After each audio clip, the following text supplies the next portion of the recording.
Oiê, tudo bem? Juliana Mello aqui, sou nutricionista, especialista em alimentação natural, funcional, entusiasta e estudiosa de sustentabilidade. E eu estou à frente desse podcast, que é o Você Questiona o Quê? A gente vai trazer sempre para vocês novos episódios com pessoas que são referência em alguma área que a gente acha relevante ter troca e ter aprofundamento do tema, né? Então a gente vai questionar algum tema e pedir para os nossos convidados explorarem isso um pouco para a gente pensar juntos, todos nós, em como melhorar, enfim, em como isso pode ser relevante.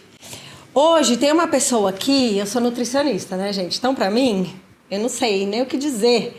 Uma referência de nutrição neste país, empreendedora, mulher. Então, assim, eu já tenho 300 perguntas para fazer. Eu preciso ser cuidadosa hoje, senão eu vou falar demais. Mas quero ouvi-la muito. A gente tem aqui Elo, vou deixar você se apresentar. A Elo é Nutri, né? Mas eu quero que você faça as honras. Elo no nosso podcast hoje. Oi, Ju. Prazer estar aqui. Ai, que delícia. Eu acho que a gente está junto com vocês, né? Um prazer falar sobre esse tema. Um prazer também estar junto com os questionamentos da alimentação e com empreendedores como vocês, né? É um grande prazer não só para mim, mas para quem está ouvindo também, ter grandes inspirações. Então, tomara que eu contribua um pouquinho. Eu sou nutricionista de formação há mais de 20 anos e dentro desse caminho todo aí já atendi muitos anos, né? Nutrição esportiva. Mas os meus caminhos também de interesse foram sair um pouco para entender o que acontece no grande mercado de alimentação, né? Para quem produz, não só para quem come, mas para quem produz. Por que produz dessa forma? O que tem por trás disso tudo? E então hoje a gente tem há alguns anos já consultoria para a indústria de alimentos, para a grande indústria. E alguns anos atrás eu comecei a me incomodar com esse movimento da indústria também, que estava muito parado, né? A indústria estacionada, um consumidor estacionado, e comecei a me interessar muito pelos novos empreendedores, pelas novas empresas, e resolvi investir em startups e negócios que estivessem iniciando e provocando um pouco todo esse sistema alimentar, provocando esse grande transatlântico dessas indústrias maiores. Então eu comecei a investir em startups com uma tese de agro, food techs e wellness, e hoje eu tenho mais de 30 empresas investidas e tentando ficar muito perto do empreendedor e vendo que esse movimento de também provocar a grande indústria traz uma mudança no cenário, né?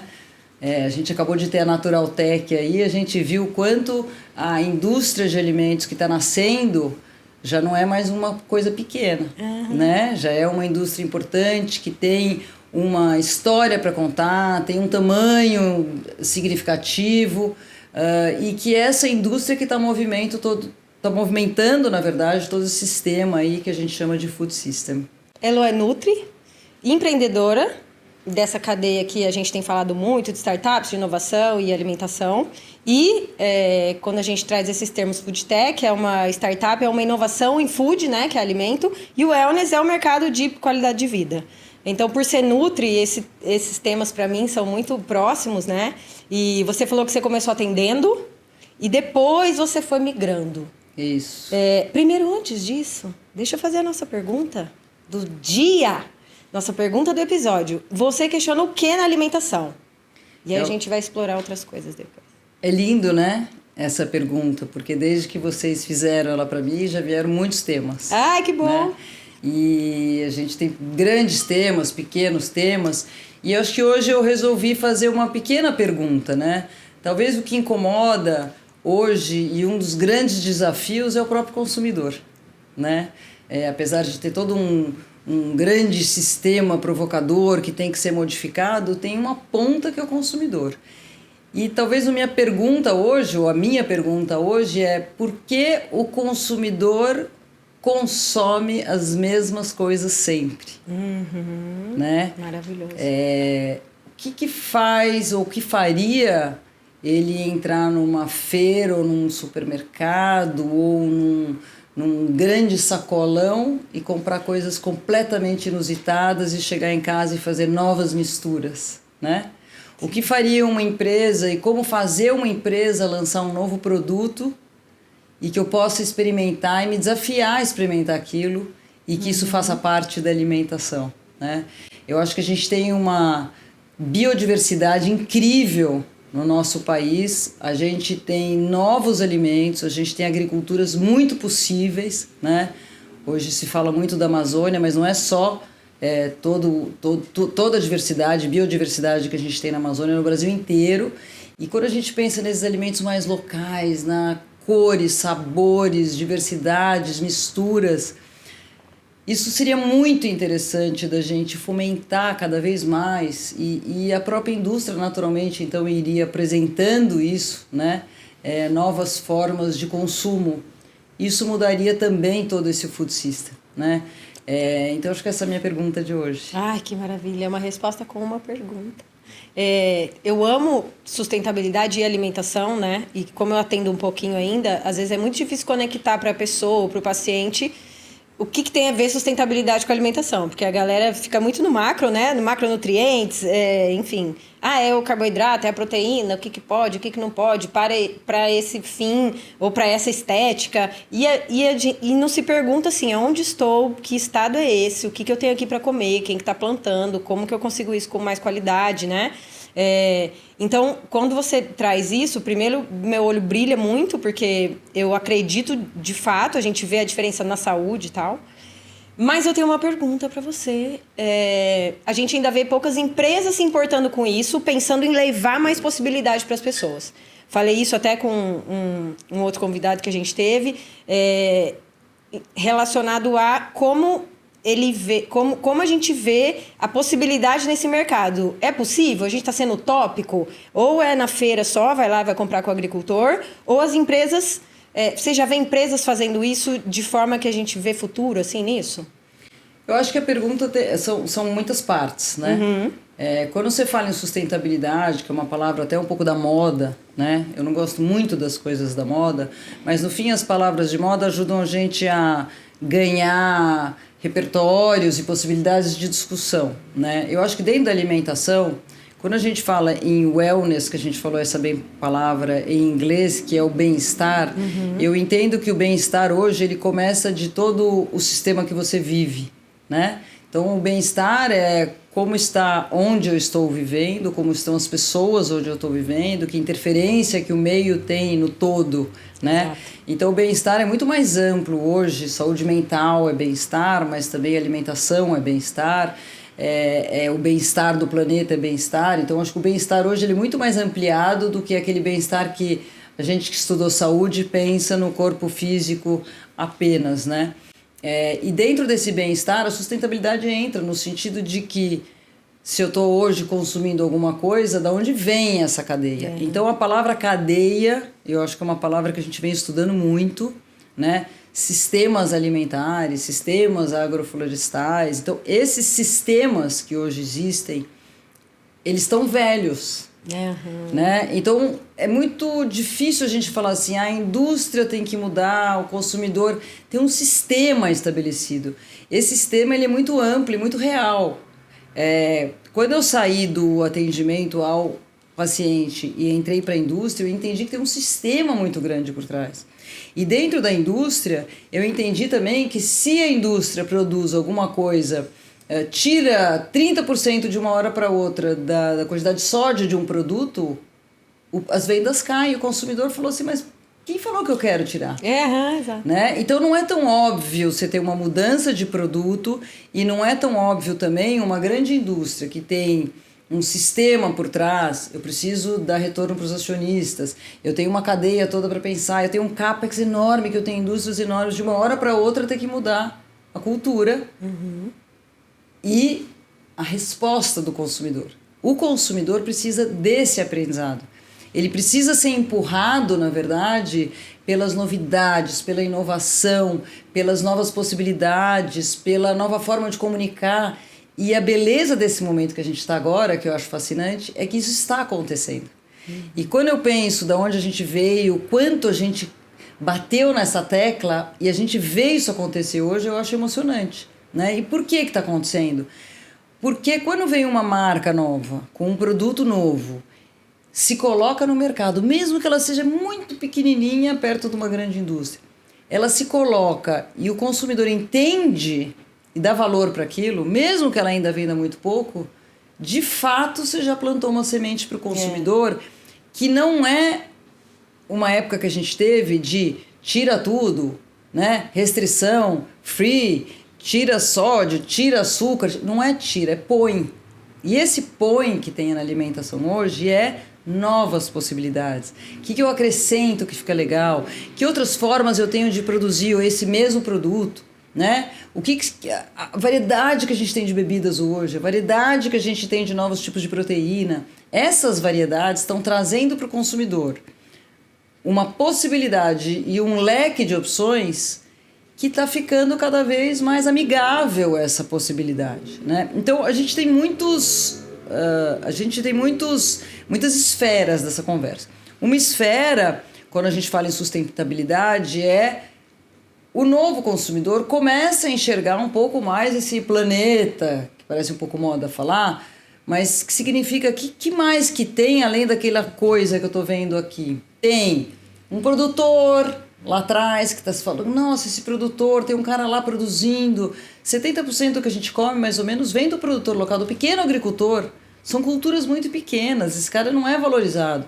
Então hoje a gente tem startups e empresas que estão valorizando cada vez mais quem planta, como ele ganha, como eu trago a possibilidade desse cara ser mais bem incluído, mais bem tratado, ter mais possibilidades de ganho, como eu aumento a previsão dele de compra.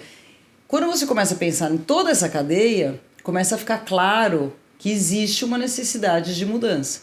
Para a grande indústria, de uma hora para outra, eu não consigo fazer. Então, uma das soluções da grande indústria é começar a plugar a pequena indústria para trazer essas mudanças sem que ela tenha que fazer um investimento muito grande com retorno a médio e longo prazo. Porque, de fato, é verdade, ela não vai ter o retorno na hora H. Por quê? Porque o consumidor ainda também não está pronto. Sim. Então, é uma roda que precisa girar e esse tempo para tudo isso girar precisa de tempo. Né? Então, não dá para falar, a gente vai falar mal de um ou de outro. Tem um sistema velho que precisa ser revisto. Né? E é normal. Agora, muitas partes de esforços precisam acontecer para rodar essa roda. Tem coisas que hoje já são óbvias no mercado que antes não tinham.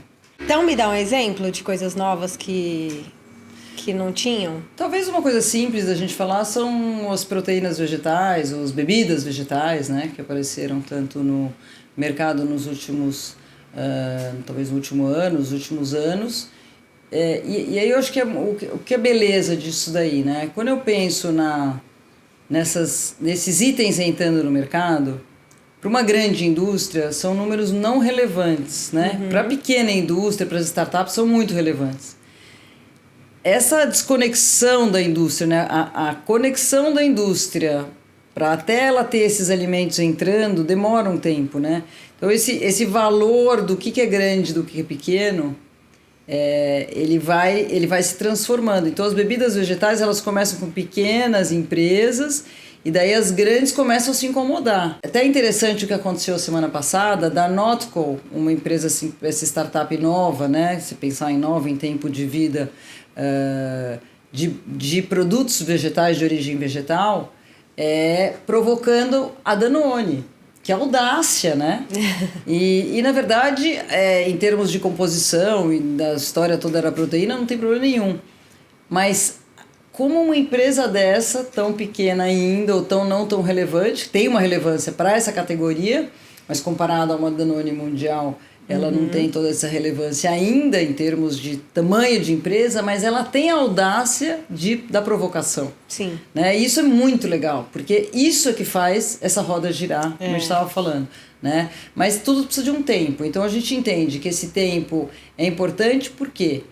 Porque o consumidor não está pronto muitas vezes. E a grande indústria tem um compromisso diferente de uma pequena indústria que pode errar, pode colocar no mercado, pode tirar, pode não estar bom, A empresa que está começando ainda está nesse movimento, né? A grande indústria tem, não só não pode ter um produto que não vende nada, quanto não pode ter produtos que ainda estão muito em teste, porque ela tem um compromisso com marca, Sim. né? Tem compliance importantes da empresa. Então, o que é legal? É legal você ver esse movimento possível, né? Dos pequenos trazendo novidade, começando a incomodar a indústria, e isso ajuda a própria indústria a ganhar força e fazer as transformações que são necessárias, né? E nisso tudo tem o consumidor. Então, o consumidor também aprende, também é impactado com coisas novas, também é desafiado, né? É desafiado a pensar, repensar e trazer todos esses temas para o dia a dia dele, né? Quando a gente pensa, por exemplo, em gerações, né? Os meus filhos têm 18, 16 e 10. Eu tenho um irmão que tem filhos de 6 e 4, 5 e 3. Eles já têm uma alimentação diferente, porque a minha cunhada tem 10 anos a menos, e aí tem algumas coisas que já fazem parte da alimentação deles que dos meus não fizeram. É muito pouco tempo, se você ver, mas essa geração já começa com outro DNA, né? Com outro impacto de alimentos, com uma outra geração de possibilidades de marcas que trazem praticidade para a mãe, que trazem um pouquinho de outros alimentos que antes não tinham, que não eram disponíveis dessa forma, e mesmo marcas pequenas, e daí você já vai trazer essa geração com uma nova forma de pensar e querer. Então, quando ela vai para a escola, quando ela vai na cantina, quando ela vai no supermercado, ela já tem um olhar completamente diferente. Eu brinco, a minha filha, ela fala assim... Ela sempre fala assim: mamãe, esse é da vaca ou não é? Ela já cresceu sabendo que tem o queijo da vaca e o não da vaca, o leite da vaca e o não da vaca. Exatamente. Que foi o exemplo que você deu. Imagino que a sua de 18 e o seu sobrinho hoje de 4, ela não viu tantas bebidas vegetais quanto ele já vê, e ele vai achar que é muito mais normal, né? Exatamente. Então, tão bonitinho, é da vaca ou não é da vaca? Imagina. Já sabe que pode não ser da vaca. A gente nem tinha essa possibilidade, né? E a expansão de bebidas, por exemplo, a categoria de bebidas mudou muito, né? Categorias de snacks, a categoria, mesmo a categoria de vegetais mais prontos para consumo. Sim. Então são coisas muito rápidas por um lado quando a gente olha, muito lentas quando a gente pensa em todo o histórico passado, mas vem desta necessidade de mudança de todo o sistema, né? E eu acho isso muito interessante. E você sabe que esses dias a gente estava em contato com uma rede de mercado, de varejo. Não é uma rede mega, mas é uma rede relevante. E eles trouxeram um número de tudo que existe de bebida análogo a leite, né? Tudo que é leite que tem dentro da rede hoje, eles têm de 70% a 80%, se eu não me engano, ainda convencional da vaca. E o restante plant-based. Mas, em faturamento, eles se igualam. Então, você trouxe agora a relevância de coisas pequenas... Opa, perdão, bati. A relevância de coisas pequenas diante dos grandes, ainda pequenos. Mas o potencial, né? E aí eu fico sempre pensando assim, o que vem primeiro, o ovo ou a galinha? Então, gera-se a necessidade no consumidor ou o consumidor que gera a demanda? Você tem essa resposta? Não, essa resposta ela não é óbvia, né? É curioso, né? Você tem alguns assuntos que precisam de educação. Não tem jeito. Infelizmente, a gente está falando de toda essa beleza, de todos esses temas, mas você olha, acabou de sair o último relatório de obesidade no mundo... E a gente continua aumentando a obesidade, a gente continua aumentando o diabetes, a gente continua aumentando a hipertensão. É muito triste. Então, de repente, você olha tudo isso e fala, nossa, a gente está no meio, né? Eu que vivo isso todos os dias, você está no meio de uma transformação tão grande, mas os números são exatamente ainda ao contrário, né? O que significa que o consumidor ainda não teve essa mudança, né? O estilo de vida, porque não é só relacionado à alimentação, óbvio, né? É o estilo de vida da vida moderna, menos ativo, mais estresse, mais problemas de saúde mental. A gente continua com muitos problemas de estilo de vida que remetem a estados de saúde muito ruins, né?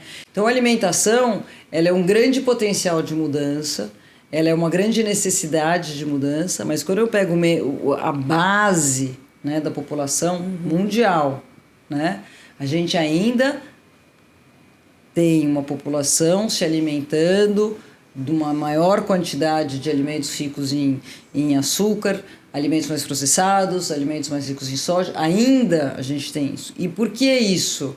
Porque ainda precisa de uma mudança muito grande, mais a médio e longo prazo.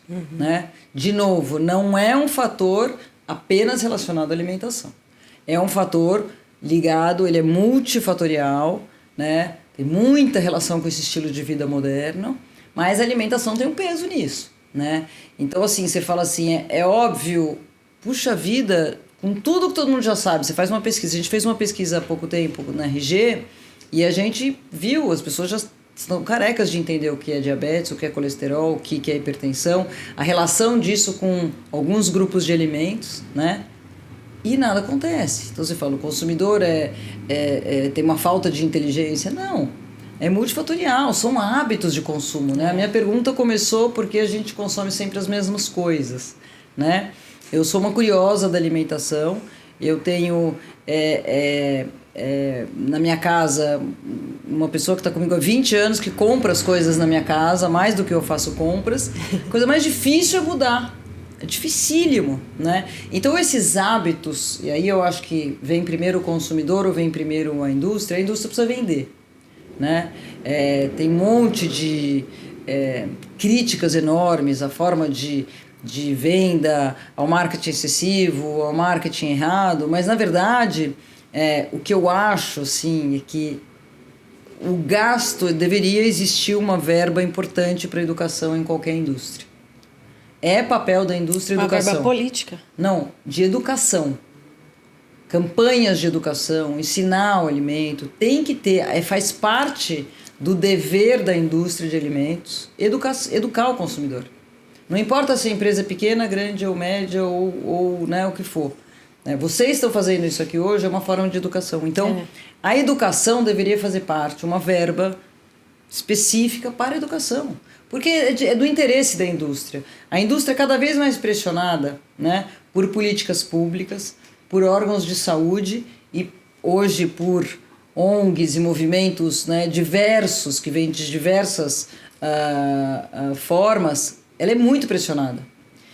Mas ela precisa também... educar, porque senão ela não vai ter essa mudança do consumidor, que é do interesse dela. A indústria produz o que o consumidor comprar, né? Agora, o consumidor tem que estar pronto também e tem que ser educado. Então, a sua pergunta, o que é mais fácil, né? A indústria mudar, a produção, o que não pode mais é ter uma área de sustentabilidade dentro de uma indústria que é para fazer firula, né? O que não pode mais, o que não cabe mais é a indústria pensar em todo o sistema. Agora, essa mudança dentro da grande indústria é muito complexa. Então, hoje a gente está vendo os movimentos acontecerem, né? Porque isso tem que virar, na verdade, propósito da empresa. Precisa estar no DNA, né? Precisa estar no DNA de que eu quero isso.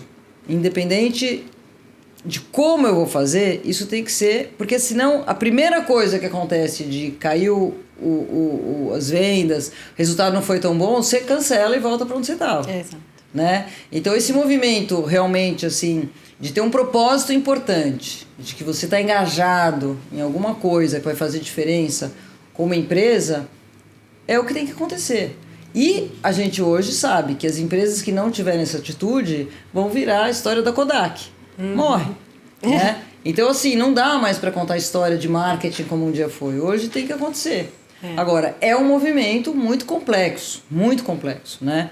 Então, ele é complexo para quem produz, para quem planta, né?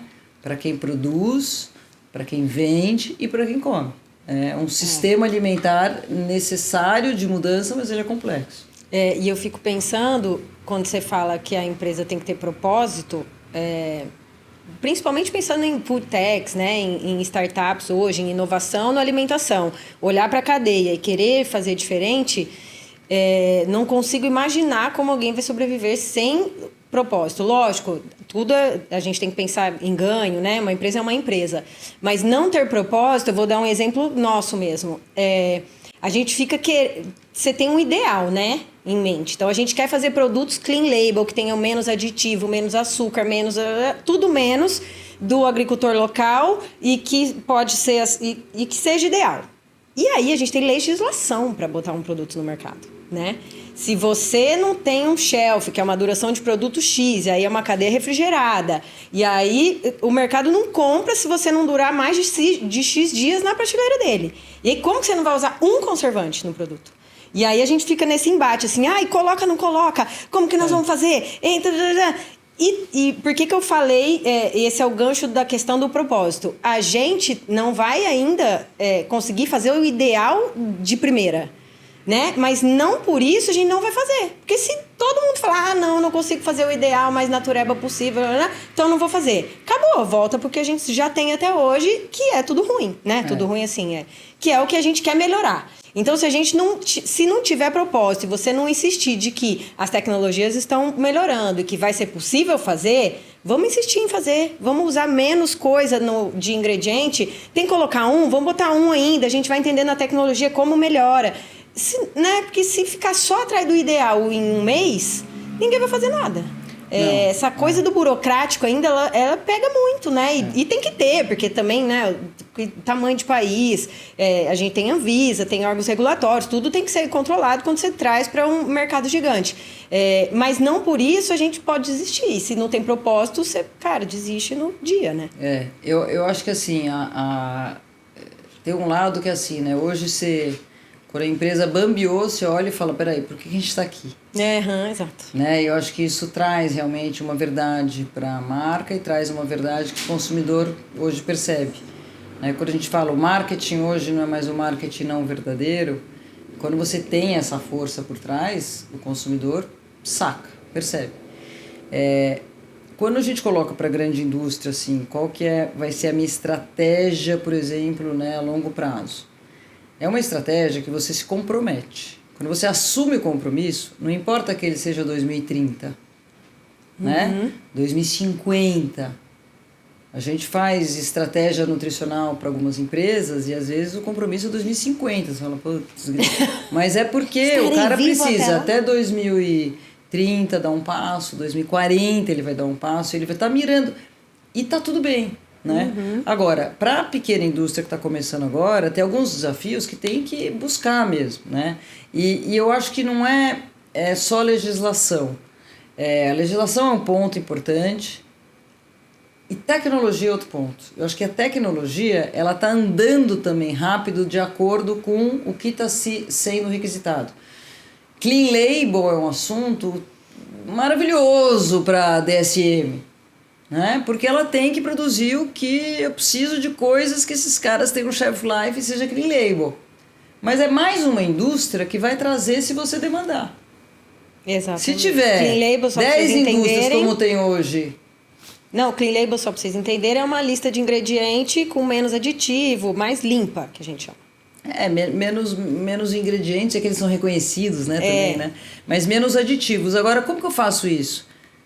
Eu estou empurrando a grande indústria de aditivo a resolver meu assunto. Exato. Se tiver mais gente pedindo, vai ser resolvido.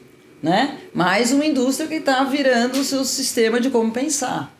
Então, esses movimentos vão puxando. A Anvisa não dá mais para não falar, não sou clean label. A Anvisa precisa resolver alguns assuntos. Porque você que é clean label, você que está trazendo uma novidade, tem que trazer essa possibilidade até de incomodar quem não está pensando nisso. Né? Mas ela precisa ter segurança também. Então, tudo isso é cadeia que está girando. Então, essas provocações todas, elas são importantes para gerar a mudança e é uma cadeia. Se eu vou ter ingredientes completamente... Tem alguns ingredientes, que uma vez a gente fez uma divisão para uma empresa que a gente deu consultoria, que era ingrediente preto, de aditivo, vermelho, amarelo e verde. Tinha que ter o preto, o vermelho, o amarelo e o verde. Eram 4 colunas. E tinham coisas lá que ele tinha lá só porque ele tinha 30 anos. Não é porque ele está querendo não ser ou ser clean label. Bom, você tem isso, não dá mais para ter esse ingrediente. Não existe mais ter. Nossa, é verdade. Como que eu posso mudar? Tem esses monte de opção. Tá bom, é só mudar. Então tem coisa que é assim. E tem outras coisas que tem que brigar para acontecer tecnologia. A tecnologia para essa qualidade do alimento ele é muito importante. Né? A mesma coisa que a gente estava falando de biodiversidade. Pô, eu tenho inhame. Como que eu vou ter inhame em grande escala? Né? Se eu sou uma indústria, se eu for falar, tá bom, eu tenho inhame, eu estou começando. Agora, para uma grande indústria começar a ter escala sustentável daquele alimento, proteína de ervilha, que está todo mundo usando, proteína de ervilha não veio do Brasil.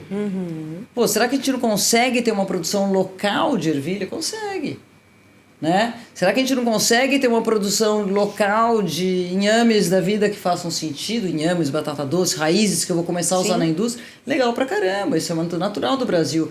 Será que eu não vou colocar feijões nessas proteínas que são brasileiros? Né?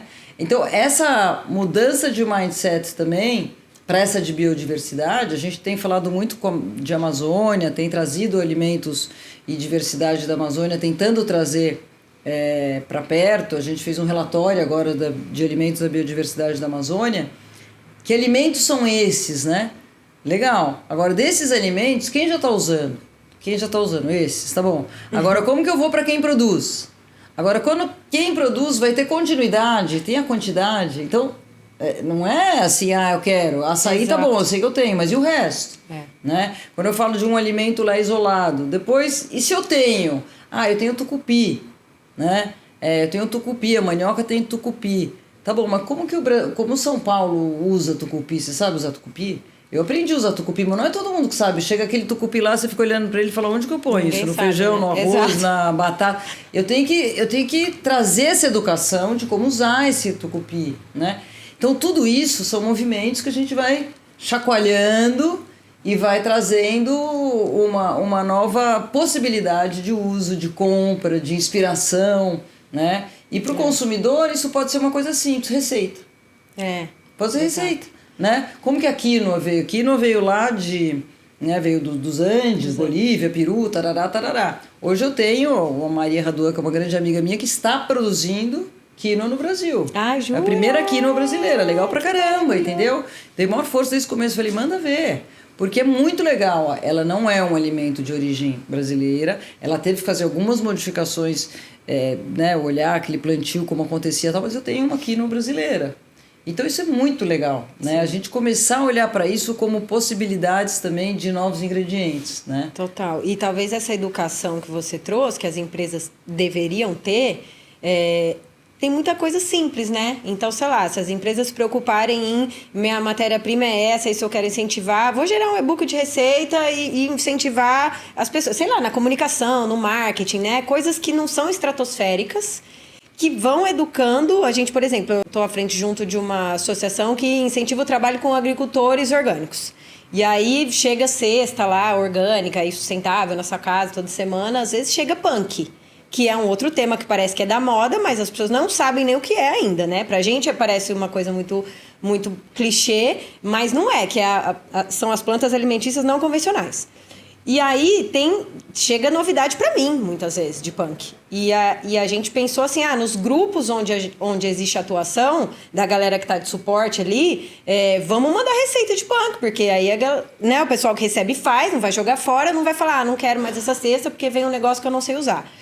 Tô trazendo aqui só uma exploração do tipo, talvez é um jeito fácil de educar nas empresas. Vamos gerar um e-book. Esses dias a RG fez, inclusive, de uma marca de bebida vegetal, um e-book de receitas com a bebida vegetal, para a pessoa só não falar, eu não gosto de leite de aveia.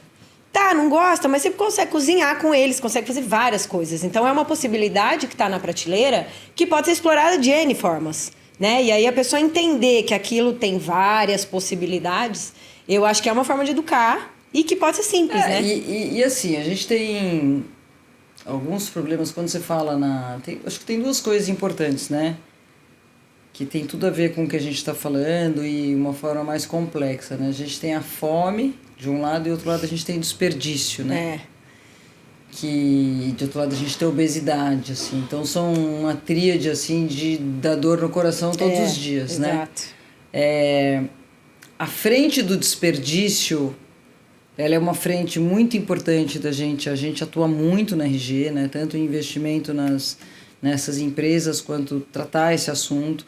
o desperdício ele é uma cadeia assim, gigante, porque ele está em toda a cadeia, né? Desde o agricultor até o consumo na sua casa, né? Acho que a gente já teve geladeiras muito mais cheias do que hoje, né? Hoje as geladeiras são mais vazias do que da época dos nossos avós, né? Que a geladeira precisava ser farta, você precisava produzir muito mais comida do que as pessoas, né, que tinham, porque não podia faltar comida. Então hoje eu acho que o assunto desperdício é um assunto importante de ser tratado.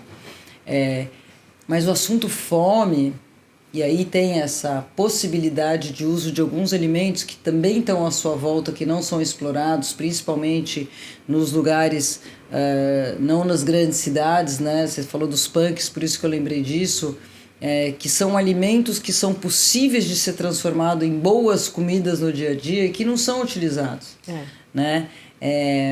E a fome, eu estou junto do projeto, que não é um projeto, né? Uma grande campanha do Pacto contra a Fome, e que é muito abrangente para o Brasil inteiro. Acho que é uma campanha muito grande, na verdade é um instituto, mas que virou uma grande campanha de como a gente conseguir realmente resolver a fome no Brasil em 2030, né? A gente voltou para os níveis de fome de 2013, assim, muito, muito sério no Brasil. E aí quando a gente pensa nisso, são muitos, é multifatorial, né?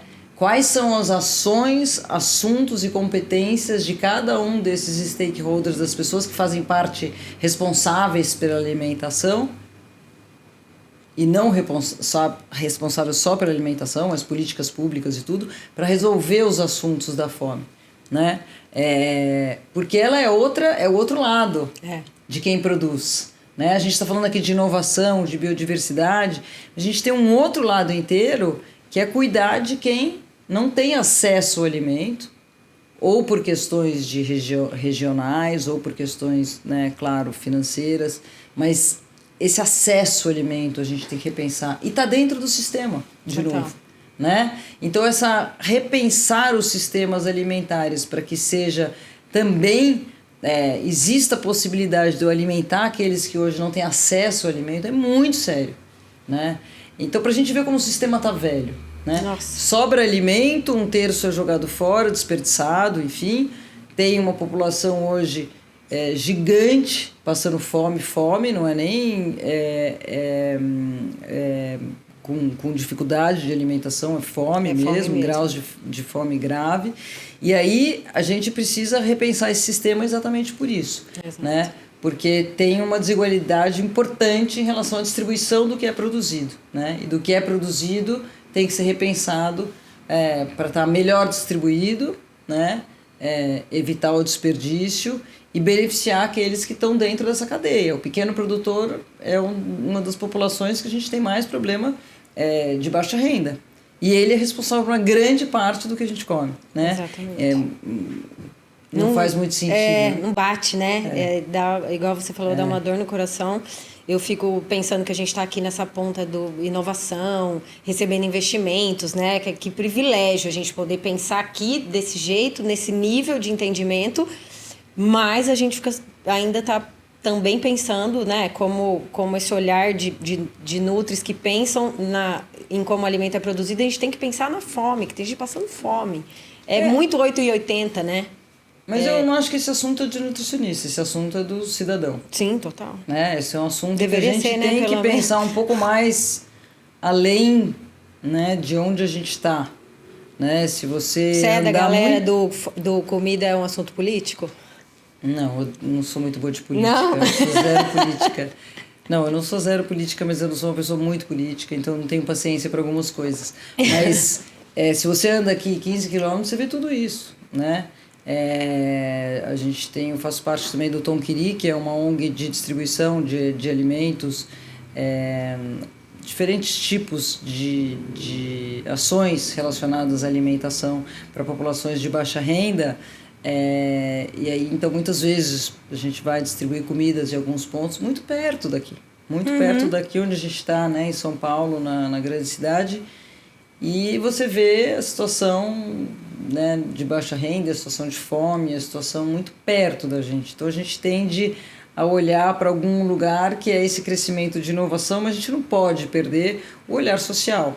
Né? Para mim, então, não é político, é social. De social eu sou. do Sim. político não. Esse olhar ampliado, né? Só é sustentável o que eu faço se toda a cadeia for sustentável. Exato. Né? Se eu estou colocando inhame na minha produção, quem está plantando, como ele está se beneficiando, Sim. Não dá mais para não pensar nisso tudo. Ainda que a gente não consiga ideal de hoje para amanhã, a gente já está pensando, procurando gente, né? Tentando fazer a cadeia ser o mais justa possível. E aí, agora também só uma coisa que eu acho legal de falar, pensando em periferias e aonde a gente pode ir para ajudar o movimento dos agricultores, né, da qual eu faço parte e apoio, a gente vê também oásis em lugares que a gente podia menos imaginar, gente fazendo hortas dentro de lugares que ninguém nem sabe.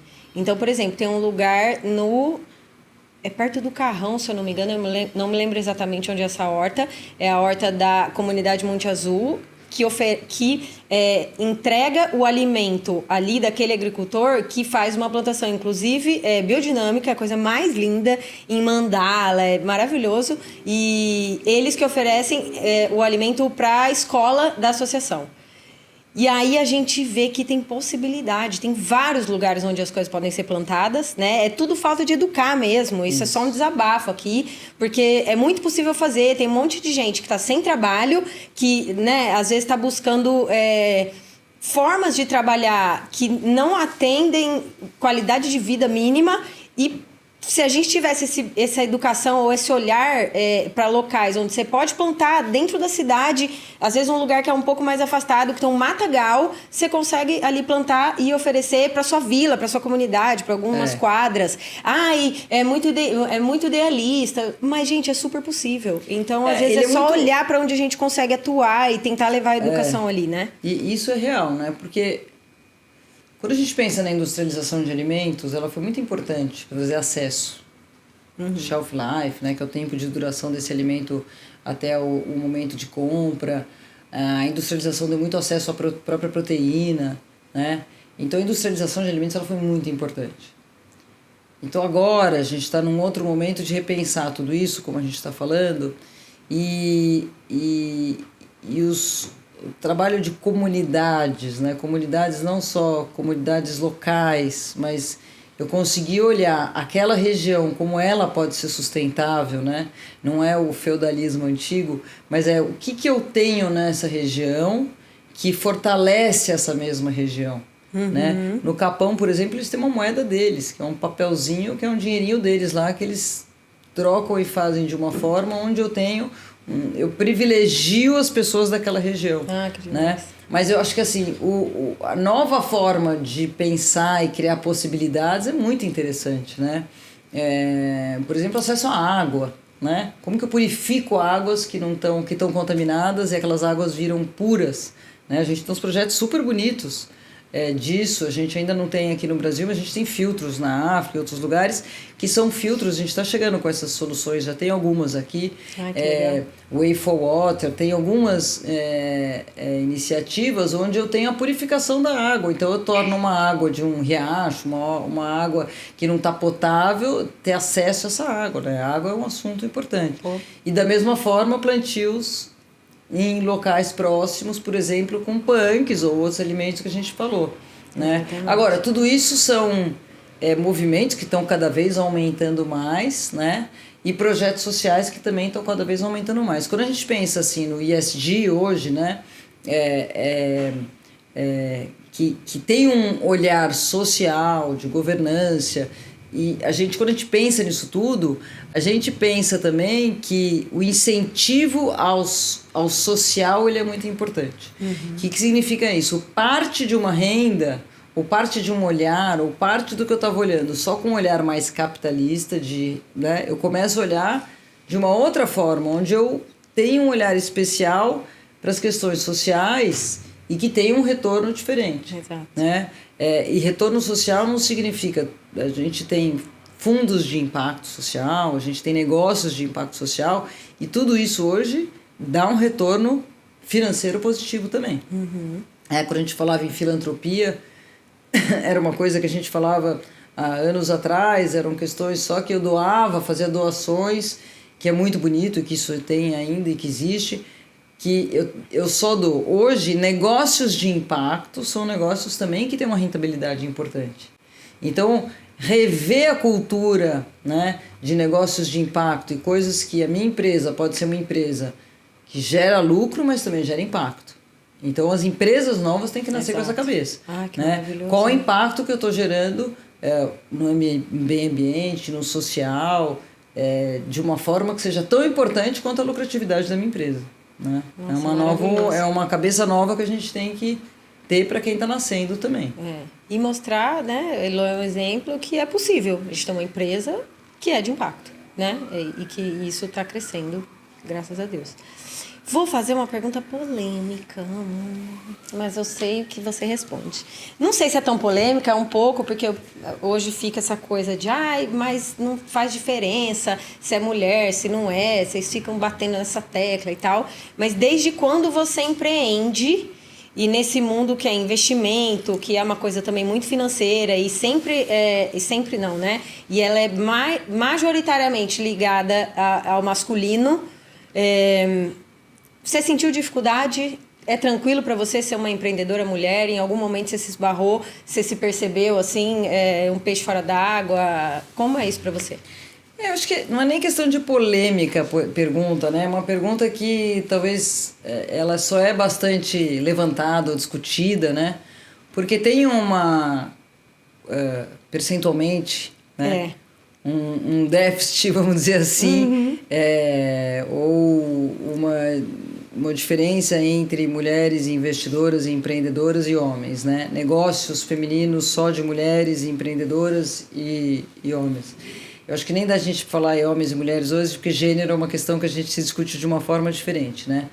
Mas eu acho que assim, eu nunca tive exatamente barreiras, né? Muitas vezes eu estou em mesas só masculinas, né? E o que eu sempre falo a mesma coisa, assim, eu acho que a mulher tem um tipo de sensibilidade diferente, né? Onde a gente tem que usar isso a nosso favor.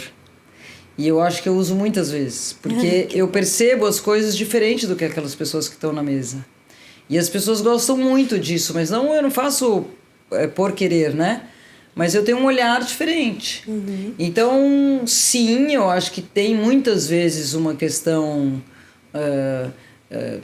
já enfrentei, mas eu não ligo muito para isso. Então, para mim, essa não é a minha primeira preocupação. Né? Eu nunca fiquei aflita por isso. Porque eu acho que, sei lá, eu tenho primos, a vida inteira eu tive, pai, irmão, primos presentes. Então, assim, esse conviver com esses homens, talvez um pouco machistas, eu acho que para mim não é um problema, né? Nunca foi. Então, sentar numa mesa e você colocar um outro ponto de vista é muito valorizado também, entendeu? E aí eu acho que a forma como você se coloca, eu acho que muda, né? Você tem que se colocar também. Agora, eu acho que tem uma coisa importante, além dessa sensibilidade feminina, ou do feminino ou da mulher, ou a gente tem outras antenas ligadas para outras coisas. Então, muitas vezes você traz soluções que não estão sendo colocadas na mesa porque você tem um outro olhar. Sim. Eu acho que isso é um benefício, tá? A segunda coisa que eu acho que é muito importante assim, é se capacitar, né? Não é uma questão de gênero, é uma questão, eu acho, muitas vezes de capacitação. Eu acho que a gente se capacitar de fato para sentar numa mesa, para saber do que está falando, para ter uma discussão de igual para igual, eu acho que esse talvez seja uma atitude, vamos dizer assim, importante, né? Das mulheres que nos anos vem carregando talvez algum tipo de formação que não é exatamente para sentar nessas mesas. Exato. E que eu acho que é uma questão de capacitação. E acho importante também, dentro desse contexto assim de capacitação e de você ser uma mulher, de você estar sentado na mesa, você também saber os seus limites, né? Eu venho de uma formação mais humana, mais dentro da área de saúde, depois fiz 4 especializações, depois fiz mestrado, assuntos muito variados, depois fui um pouco para negócios, marketing, estudo um pouco de investimento há alguns anos, Mas tem coisas que eu odeio. Muitas vezes fico quieta, né? Do que falar alguma coisa que eu não gosto ou não sei. Então, assim, agora está numa fase, né, as startups estão com dívidas, então precisa entender créditos, não créditos, como paga, não paga, o banco, o financiamento. Eu odeio isso. Eu não sei, eu não me intero, porque eu não... Então eu deixo para quem sabe. Mas o que eu faço? Eu uso quem entende. Né? O meu valor não está aí. Né? Ou, sei lá, pelo menos eu não consegui até hoje que seja. Porque eu não gosto mesmo. Então, meu valor talvez seja em entender, né? Eu estou numa área onde eu entendo, então eu tenho um smart money, né? Que é você estar dentro de um assunto que você entende, trazer um pouco de conhecimento da minha área, que eu acho que é a minha obrigação. Sim. Conhecer um pouco do mundo do investimentos, talvez esse olhar mais empreendedor e de olhar o negócio para frente. Então eu tento trazer as coisas que de fato são mais parte do meu DNA do que ter que saber de tudo. Mas eu vejo muito essa postura em você que você falou, né? Como se colocar. Porque vai haver mais cobrança, né? Naturalmente é uma estrutura machista, enfim, tem N questões que a gente não precisa aprofundar, mas é o que você falou, vai haver mais cobrança da gente saber tudo de tudo para poder estar ali num lugar igualitário.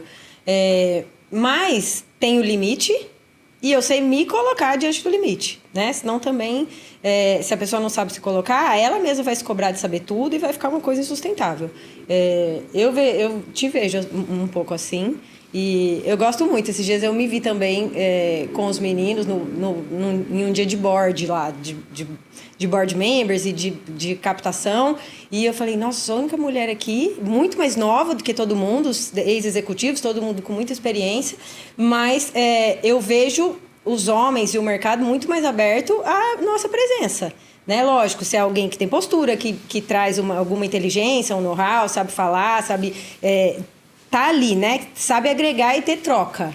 Que é o que eu acho também, que é o que a gente espera deles. Mas, no geral, me senti bem. Em nenhum momento... Eu fui perceber isso depois, na hora que eu fui embora. Sabe? Eu não cheguei com tensão e pensando... será que eu vou ter que aparecer mais, que falar de um jeito diferente? Porque senão ninguém vai valorizar ou ninguém vai me ouvir. E fui ouvida. Eu vejo que hoje está um pouco mais aberto.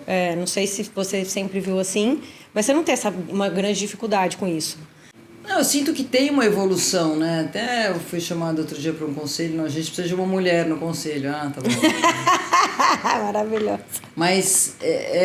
Ainda tem, né? Eu acho que tem, naturalmente, uma evolução das mulheres no campo de trabalho, no campo de CEOs, no campo de estratégia. Então, eu acho que tem naturalmente isso, né? Mas eu volto a dizer, assim, eu acho que tem muito da nossa postura, né? Individual. Sim. Não precisa saber tudo, Concordo. não precisa... Eu gosto muito de ser mulher, assim, nesse campo, assim, eu acho que a gente se beneficia... não sei por que eu tenho essa sensação, né? Porque eu acho que a gente tem tem que se apropriar disso, né? Eu acho que não tem nada a ver com... aí talvez seja o meu jeito, né? Você não precisa ir com um decote até não sei aonde, entendeu? Você não precisa ir com uma saia não sei aonde, você tá do seu jeito, é casual. Eu acho que isso encanta, né? Eu acho que tem mulheres que têm uma necessidade de repente, né, ter uma sensualidade, ter coisas que de repente atrapalham de fato o que ela foi lá para fazer. Né? Então eu acho que assim, na hora que você tem conteúdo, na hora que você tem história para contar, na hora que você está interessada, que você pergunta, que você contribui, eu acho que é natural que a coisa aconteça, né? O que não pode é ao contrário, você querer achar que você sabe mais, você se colocar de um jeito, eu quero me colocar de um jeito importante, aí eu acho que você perde credibilidade, né? Na hora que você vai lá e fala alguma coisa legal, todo mundo para prestar atenção, né? E eu acho que isso não é para homem, para mulheres, é para homens e mulheres, né? A gente como mulher também, se tem uma pessoa que a gente acha meio boba, não dá muita atenção. Ou que alguém que chega todo pomposo, querendo falar, a gente também acha chato, né? Então eu acho que assim, o que talvez eu acho chato dessa conversa, assim, eu tenho que... Não, você não tem que nada, você tem que ser de fato o que você é, porque você ser respeitada, porque tem uma razão para isso. Exato. eu tinha mais umas 10 perguntas aqui para fazer. Pode fazer. Você tem algum tema, algum recado final que você quer deixar? Alguma coisa que você acha muito importante de falar? Acho que recados finais a gente falou de tantas coisas legais, né? Eu acho que talvez o convite aqui, já que a gente começou com uma pergunta, né, do que é novo, do que experimentar, do que saborear, do que incluir no seu dia a dia, né? Eu acho que talvez o convite é para todo mundo pensar nisso junto, né? Como eu conseguir amanhã ir numa feira ou nas minhas compras e falar qual é o novo que eu vou colocar aqui, né? Como que eu vou incluir coisas novas, como que eu vou aumentar meu repertório de alimentos, que aumenta o repertório de nutrientes, que aumenta o repertório de coisas diferentes que você traz para o seu corpo, para sua vida, para sua família e para toda o entorno, né, da onde você vive. Talvez esse seja um convite legal assim para a gente pensar, repensar e fazer, né, para todo mundo. E gente, quem quiser saber mais do trabalho da Elo, vai, você sabe mais que eu. Acho que dentro do nosso trabalho aí a gente tem nosso Insta, que tem muitas coisas divertidas, que é o Instagram da RG. Acho que eu vou aproveitar para contar que a RG Nutri virou RG Think Food, mas virou só RG. Tem o nosso site que está refazendo, temos o nosso Insta, que está legal, e também eu acho que está o mais divertido, que eu estou adorando, Ju, agora, eu não sei se está recebendo, são as nossas newsletters. E qualquer coisa é contato@somosrg.com.br. Se foi Você Questionou o Quê? Com Elo, referência, um prazer enorme. Obrigada, muito obrigada. Imagina, um prazer tão bom estar aqui saber com que vocês. eu posso ter você de parceira, contar com você, assim, pra mim é um bom alento. Sempre. Que bom, obrigada. Super. Adorei, brigadíssima. Que bom, quando vocês forem Muito interagir aí com o videocast, podem mandar pergunta, depois eu tenho acesso a todo mundo que fala com a gente pode responder, fazer vídeo. E como é um tema assim, né, que traz muitos questionamentos e muitas possibilidades, vocês podem interagir bastante. E te agradeço então muito. Beijo. Obrigadíssima, um beijo para vocês. Imagina. Muito bom estar aqui. Obrigada, gente. Até a próxima.